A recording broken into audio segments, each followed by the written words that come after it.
സുരേഷ് ഗോപി തൃശൂർ കട്ടെടുത്തതാണോ എന്ന സോഷ്യൽ മീഡിയയുടെ ചോദ്യം ഒരു തമാശയോ ട്രോളോ അല്ലെന്ന് വേണം കരുതാൻ.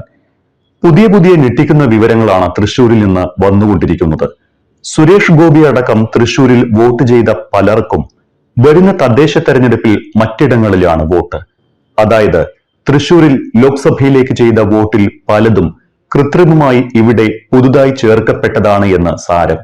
മണ്ഡലത്തിൽ സ്ഥിര താമസക്കാരല്ലാത്തവരെ പോലും പല ഫ്ളാറ്റുകളുടെയും മേൽവിലാസം ഉപയോഗിച്ച് നിയമവിരുദ്ധമായി വോട്ടർ പട്ടികയിൽ ചേർത്തിട്ടുണ്ട്. ഇത് സംബന്ധിച്ച് കഴിഞ്ഞ ദിവസങ്ങളിലായി LDFും UDFും ഉന്നയിച്ച ആരോപണങ്ങൾ ശരിയെന്ന് വരികയാണ്. അപ്പോഴും പക്ഷേ ഇത്രയും കോലാഹലങ്ങൾ നടക്കുമ്പോഴും സുരേഷ് ഗോപി എന്ന് പറയുന്ന തൃശൂരിന്റെ MP മൗനി ബാബയായി തുടരുന്നു എന്നതാണ് വിരോധാഭാസം. പൂങ്കുന്നത്ത് നിന്നാണ് വീണ്ടും വ്യാജ വോട്ടുകൾ ചേർത്തുവെന്ന വിവരങ്ങൾ പുറത്തുവരുന്നത്.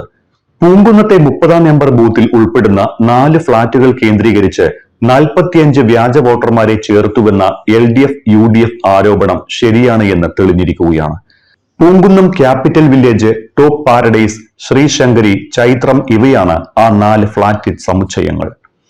ഇവിടങ്ങളിൽ വ്യാജമായി ചേർത്തുവെന്ന് പറയപ്പെടുന്ന 45 വോട്ടർമാരിൽ 14 പേർ ഇരട്ട വോട്ടർമാരാണ്. അതായത് ലോക്സഭാ തെരഞ്ഞെടുപ്പിൽ പൂങ്കുന്നത്തെ ഈ ഫ്ളാറ്റുകളുടെ വിലാസങ്ങളിൽ വോട്ട് ചെയ്ത ഇവരെല്ലാം തദ്ദേശ തെരഞ്ഞെടുപ്പായപ്പോൾ മറ്റു ജില്ലകളിലേക്ക് വോട്ടർമാരായിട്ടുണ്ട്. ബാക്കി 31 പേരിൽ 29 പേർ കേരളത്തിലെ ഒരു വോട്ടർ പട്ടികയിലും ഇല്ല. ശേഷിക്കുന്ന 2 പേർക്കാണ് തൃശൂർ ലോക്സഭാ പരിധിയിൽ എവിടെയെങ്കിലും വോട്ടുള്ളത്. ഇതാകട്ടെ പൂങ്കുന്നത്തല്ലതാനും, അത് വലപ്പാടും ചൂണ്ടലിലുമൊക്കെയാണ്. ഇതെന്ത് അത്ഭുത പ്രതിഭാസമാണ് എന്ന് ചിന്തിക്കേണ്ട. ഇങ്ങനെയൊക്കെയാണ് സുരേഷ് ഗോപി തൃശൂർ എടുത്തത്. സ്ഥാനാർത്ഥി സുരേഷ് ഗോപിയുടെയും അദ്ദേഹത്തിന്റെ കുടുംബത്തിന്റെയും സ്ഥിതി എന്താണെന്ന് അറിയേണ്ടേ? അത് അതിലും രസകരമാണ്. സുരേഷ് ഗോപിക്കും ഭാര്യയ്ക്കുമടക്കം 6 പേർക്കും തദ്ദേശ തെരഞ്ഞെടുപ്പിൽ തൃശൂരിൽ എവിടെയും വോട്ടില്ല. വോട്ടുള്ളത് തിരുവനന്തപുരത്തെ ശാസ്തമംഗലത്താണ്. അപ്പോൾ തൃശൂരിൽ വോട്ട് ചെയ്ത സുരേഷ് ഗോപിയുടെ സഹോദരൻ സുഭാഷ് ഗോപിയോ? അത് പിന്നെ കുമ്പിടിയല്ലേ. തൃശൂരിലും വോട്ടുണ്ട്, കൊല്ലത്തും വോട്ടുണ്ട്. കൊള്ളാം. ലോക്സഭാ തെരഞ്ഞെടുപ്പ് കഴിഞ്ഞ് തദ്ദേശ തെരഞ്ഞെടുപ്പിനുള്ള വോട്ടർ പട്ടിക പുതുക്കിയപ്പോഴാണ് തൃശൂരിൽ നിന്ന് ഇപ്പറയുന്ന വോട്ടുകളെല്ലാം കാണാതായത്. സുരേഷ് ഗോപി, ഭാര്യ രാധിക സുരേഷ്, ബന്ധുക്കളായ ഇന്ദിര രാജശേഖരൻ, സുഭാഷ് ഗോപി, റാണി സുഭാഷ്, സുനിൽ ഗോപി, കാർത്തിക സുനിൽ എന്നിവരെല്ലാം ഇപ്പോൾ തിരുവനന്തപുരം കോർപ്പറേഷനിലെ ശാസ്തമംഗലം വാർഡിലെ വോട്ടർമാരാണ്. അതായത് ഈ വിവരങ്ങളിൽ നിന്നെല്ലാം വ്യക്തമാകുന്നത് ലോക്സഭാ തെരഞ്ഞെടുപ്പ് ലക്ഷ്യമിട്ട് തൃശൂരിൽ ചട്ടം ലംഘിച്ച് വോട്ടുകൾ കൂട്ടത്തോടെ ചേർത്തുവെന്നാണ്. ഇതിനെല്ലാം ചുക്കാൻ പിടിച്ചത് BJP ആണ് എന്നും വ്യക്തമാണ്. ഇക്കാര്യത്തിന് അടിത്തറയിട്ട് ഇന്ന് K സുരേന്ദ്രന്റെ ഒരു പ്രസ്താവന വന്നിട്ടുണ്ട്. സുരേഷ് ഗോപിയല്ല, പാർട്ടിയാണ് വോട്ടുകൾ ചേർത്തത് എന്നാണ് സുരേന്ദ്രൻ പറഞ്ഞത്. അദ്ദേഹത്തിന്റെ വാക്കുകൾ ഇങ്ങനെയാണ്: കേന്ദ്ര ആഭ്യന്തരമന്ത്രി അമിത്ഷാ തേക്കിൻകാട് വന്ന സമയത്ത് തൃശൂരിൽ സുരേഷ് ഗോപി മത്സരിക്കുമെന്ന് BJP നിശ്ചയിച്ചതാണ്. അതിന്റെ അടിസ്ഥാനത്തിൽ സുരേഷ് ഗോപിയും കുടുംബവും ഡ്രൈവറും സഹപ്രവർത്തകരും തൃശൂരിൽ വീട് വാടകയ്ക്കെടുത്ത് ഇവിടെ തന്നെയായിരുന്നു ക്യാമ്പ് ചെയ്തിരുന്നത്. സുരേഷ് ഗോപി തൃശൂരിൽ വന്ന് തലകുത്തി മറിഞ്ഞാലും ജയിക്കില്ല എന്നായിരുന്നു അന്ന് LDFും UDFും പറഞ്ഞിരുന്നത്. 70,000 വോട്ടിലധികം ഭൂരിപക്ഷത്തിലാണ് സുരേഷ് ഗോപി ജയിച്ചത്. കേരളത്തിലെ ഒരു മന്ത്രി പറഞ്ഞത് അദ്ദേഹം 60,000 വോട്ട് കള്ളവോട്ട് ചേർത്തിട്ടുണ്ട് എന്നാണ്. അതുകൊണ്ട് സുരേഷ് ഗോപി രാജിവെക്കണമെന്നും തൃശൂരിൽ ഉപതെരഞ്ഞെടുപ്പ് വേണമെന്നുമാണ്. കേരളത്തിൽ ഒരു MLA പോലും ഇല്ലാത്ത പാർട്ടി 60,000 വോട്ട് ഇവിടെ അനധികൃതമായി ചേർക്കുമ്പോൾ നിങ്ങൾ എന്ത് കണ്ടിരിക്കുകയായിരുന്നു? LDFന്റെയും UDFന്റെയും നേതാക്കന്മാരോടായിരുന്നു സുരേന്ദ്രന്റെ ഈ ചോദ്യം. നിങ്ങളെല്ലാം പോയി തൂങ്ങിച്ചാകുന്നതാണ് നല്ലത്. 60,000 കള്ളവോട്ട് ചേർത്തുവെന്ന് ആരോപിക്കുമ്പോൾ അത് CPMനും കോൺഗ്രസിനും കണ്ടുപിടിക്കാൻ കഴിഞ്ഞില്ലെങ്കിൽ കെട്ടിത്തൂങ്ങി ചാകുന്നതാണ് നല്ലതെന്നായിരുന്നു K സുരേന്ദ്രന്റെ പരിഹാസം. അതെ സുരേന്ദ്രൻ സാറേ, പാർട്ടി തന്നെയാണ് വോട്ടുകൾ ചേർത്തത്. അത് തന്നെയാണ് പറഞ്ഞു വരുന്നത്. മറ്റു ജില്ലകളിൽ നിന്ന് കൂട്ടത്തോടെ BJP തൃശൂരിൽ വോട്ടുകൾ ചേർത്തിട്ടുണ്ട്. അതും കാലങ്ങളായി തൃശൂരിൽ സ്ഥിരതാമസം ആയവരൊന്നുമല്ല സാർ. ഇക്കഴിഞ്ഞ 2021 നിയമസഭാ തെരഞ്ഞെടുപ്പിലടക്കം സ്വന്തം നാടുകളിൽ വോട്ട് ചെയ്തവരാണ്. ഉള്ളത് പറയാമല്ലോ, നമ്മുടെ MP സുരേഷ് ഗോപിയും കുടുംബവും അടക്കം കഴിഞ്ഞ തദ്ദേശ തെരഞ്ഞെടുപ്പിലും നിയമസഭാ തെരഞ്ഞെടുപ്പിലും അടക്കം സ്വന്തം നാടായ തിരുവനന്തപുരത്ത് വോട്ട് ചെയ്തവരും ഇനി വരുന്ന തദ്ദേശ തെരഞ്ഞെടുപ്പിലും തിരുവനന്തപുരത്ത് തന്നെ വോട്ട് ചെയ്യാനിരിക്കുന്നവരുമാണ്. എന്തായാലും സുരേന്ദ്രൻജി പറഞ്ഞതുപോലെ പാർട്ടിക്കാരൊക്കെ നന്നായി കഷ്ടപ്പെട്ട് പണിയെടുത്തിട്ടുണ്ട്. പാലക്കാട്ടും മലപ്പുറത്തുമുള്ള ബന്ധുക്കളെ അടക്കം പല BJP നേതാക്കളും തൃശ്ശൂരുകാരാക്കിയിട്ടുണ്ട്. വോട്ടും വാങ്ങിക്കൊടുത്തിട്ടുണ്ട്. ലോക്സഭാ തെരഞ്ഞെടുപ്പ് കഴിഞ്ഞപ്പോൾ എല്ലാവരും കൂടും കുടുക്കിയും എടുത്ത് സ്വന്തം നാട്ടിലേക്ക് പോയിട്ടുമുണ്ട്. പൂങ്കുന്നത്തെ കൗൺസിലർ ഡോക്ടർ ആദ്രിയുടെ കേരള വർമ്മ കോളേജ് റോഡിലെ പള്ളിപ്പറ്റ വീട്ടിലെ വിലാസത്തിൽ 6 വോട്ടുകളാണ് ഇങ്ങനെ ചേർത്തത്.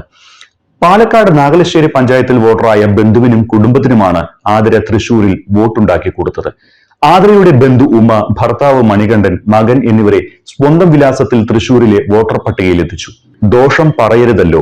BJPയുടെ സംസ്ഥാന ഉപാധ്യക്ഷനും മുൻ ജില്ലാ പ്രഭാരിയുമായ V ഉണ്ണികൃഷ്ണനും വോട്ട് ഈ വീട്ടിലെ വിലാസത്തിൽ തന്നെയാണ്. മനുഷ്യത്വം, വെറും മനുഷ്യത്വം. എന്നാലും ഇത്രയൊക്കെ ഇന്നാട്ടിൽ സംഭവിച്ചിട്ടും സുരേഷ് ഗോപിജി വാ തുറക്കാത്തത് എന്തുകൊണ്ടായിരിക്കും? പണ്ടൊന്നും സുരേഷ് ഗോപി ഇങ്ങനെയൊന്നുമായിരുന്നില്ലല്ലോ. നല്ല മാസ് ഡയലോഗൊക്കെയായി ഈ ക്രമക്കേടുകൾക്കെതിരെ ഉറഞ്ഞു തുള്ളേണ്ട തുള്ളൽ കലാകാരനാണ് സുരേഷ് ജി. പക്ഷേ ചെമ്പിൽ പൊതിഞ്ഞ സ്വർണ്ണമേളകെ ചെമ്പ് പുറത്തായപ്പോ സുരേഷ് ജിയുടെ വായടഞ്ഞു പോയതാകും. സുരേഷ് ഗോപിയുടെ ഏതാനും ചില മാസ് മൊഴിമുത്തുകൾ എല്ലാവർക്കും ഓർമ്മ കാണുമല്ലോ. ഒന്ന് ഓർമ്മിപ്പിക്കാം. നിങ്ങൾ ആരാണ്? ആരോടാണ് സംസാരിക്കുന്നത്? സൂക്ഷിച്ച് സംസാരിക്കണം. മാറി നിൽക്കങ്ങോട്ട്. No body touch. എന്റെ വഴി എന്റെ അവകാശമാണ്. ഇങ്ങനെയൊക്കെ മാസ് ഡയലോഗുമായി സുരേഷ് ജി വീണ്ടും എത്തുമെന്ന് നമുക്ക് പ്രതീക്ഷിക്കാം. എന്തായാലും തൃശൂർ കട്ടെടുത്തതാണ് എന്ന് പറയുന്നവരെ അങ്ങനെയങ്ങ് തെറ്റു പറയാനൊന്നും പറ്റില്ല. അതിനിടെ തൃശൂരിൽ വോട്ടർ പട്ടിക ക്രമക്കേട് വിവാദത്തിൽ കേന്ദ്രമന്ത്രി സുരേഷ് ഗോപിക്കെതിരെ വീണ്ടും ആരോപണവുമായി AICC അംഗം അനിൽ അക്കര രംഗത്തെത്തിയിട്ടുണ്ട്. സുരേഷ് ഗോപിയുടെ കുടുംബാംഗങ്ങൾ തൃശൂരിൽ വോട്ട് ചേർക്കാൻ നൽകിയത് വ്യാജ സത്യപ്രസ്താവനയാണ് എന്നാണ് അനിൽ അക്കര പറയുന്നത്. സുരേഷ് ഗോപിയുടെ സഹോദരൻ സുഭാഷ് ഗോപിക്കും ഭാര്യയ്ക്കും ഇരട്ട വോട്ട് മാത്രമല്ല, ഇരുവർക്കും 2 തിരിച്ചറിയൽ കാർഡുകൾ ഉണ്ട് എന്നാണ് അനിൽ അക്കര ഫേസ്ബുക്കിലൂടെ പറഞ്ഞിരിക്കുന്നത്. ഒരാൾക്ക് ഒരു വോട്ടർ ID കാർഡ് മാത്രമേ കൈവശം വെക്കാൻ പറ്റൂ എന്നിരിക്കെയാണ് ഗുരുതര കുറ്റം ഇവർ ചെയ്തിരിക്കുന്നത്. കൊല്ലം ജില്ലയിലെ ഇരവിപുരം നിയമസഭാ മണ്ഡലത്തിൽ സുരേഷ് ഗോപിയുടെ സഹോദരൻ സുഭാഷ് ഗോപിയുടെ വോട്ട് ചേർത്തിരിക്കുന്നത് WLS 0136077 എന്ന ID കാർഡ് നമ്പറിലാണ്. ഭാര്യ റാണിയുടെ വോട്ട് WLS 0136218 എന്ന ID കാർഡ് നമ്പറിലും. എന്നാൽ ലോക്സഭാ തെരഞ്ഞെടുപ്പിനുള്ള തൃശൂർ മണ്ഡലത്തിലെ പട്ടികയിൽ സുഭാഷിന്റെ വോട്ട് ചേർത്തിരിക്കുന്നത് FVM 1397173 എന്ന ID കാർഡ് നമ്പറിലും ഭാര്യ റാണിയുടേത് FVM 1397181 എന്ന ID കാർഡ് നമ്പറിലുമാണ്. തദ്ദേശ തെരഞ്ഞെടുപ്പിലാകട്ടെ ഇരുവർക്കും നിലവിൽ കൊല്ലം കോർപ്പറേഷനിലും തിരുവനന്തപുരം കോർപ്പറേഷനിലും വോട്ടുണ്ട്. ജനപ്രാതിനിധ്യ നിയമത്തിന്റെ നഗ്നമായ ലംഘനം നടത്തിയ ഇരുവരും ക്രിമിനൽ കുറ്റമാണ് ചെയ്തിരിക്കുന്നത് എന്നും അനിൽ അക്കര ആരോപിക്കുന്നു. നിയമപരമായി ഒരാൾക്ക് ഒരു ID കാർഡ് മാത്രമാണ് കൈവശം വെക്കാൻ കഴിയുന്നത്. രണ്ടാമത്തെ കാർഡ് ലഭിച്ചാൽ ഉടൻ തന്നെ ഒരു കാർഡ് സമർപ്പിച്ച് റദ്ദാക്കണം. ഇരട്ട കാർഡുകൾ ഉപയോഗിക്കുന്നത് ക്രിമിനൽ കുറ്റമാണ്. സുരേഷ് ഗോപിയുടെ കുടുംബാംഗങ്ങൾ മാത്രമല്ല, BJPയുടെ നേതൃത്വത്തിൽ ഇത്തരത്തിൽ ഇരട്ട ID കാർഡ് നിർമ്മിച്ച് ആയിരക്കണക്കിന് വോട്ടർമാരെയാണ് ഇവർ തൃശൂരിലെ പട്ടികയിൽ തിരികെ കയറ്റിയിരിക്കുന്നത്. തെരഞ്ഞെടുപ്പ് കമ്മീഷന് കീഴിൽ 2 തിരിച്ചറിയൽ കാർഡ് കൈവശം വയ്ക്കുന്നത് കുറ്റകരമാണ് എന്നും അനിൽ അക്കര ഒരിക്കൽ കൂടി ഓർമ്മിപ്പിക്കുന്നുണ്ട്.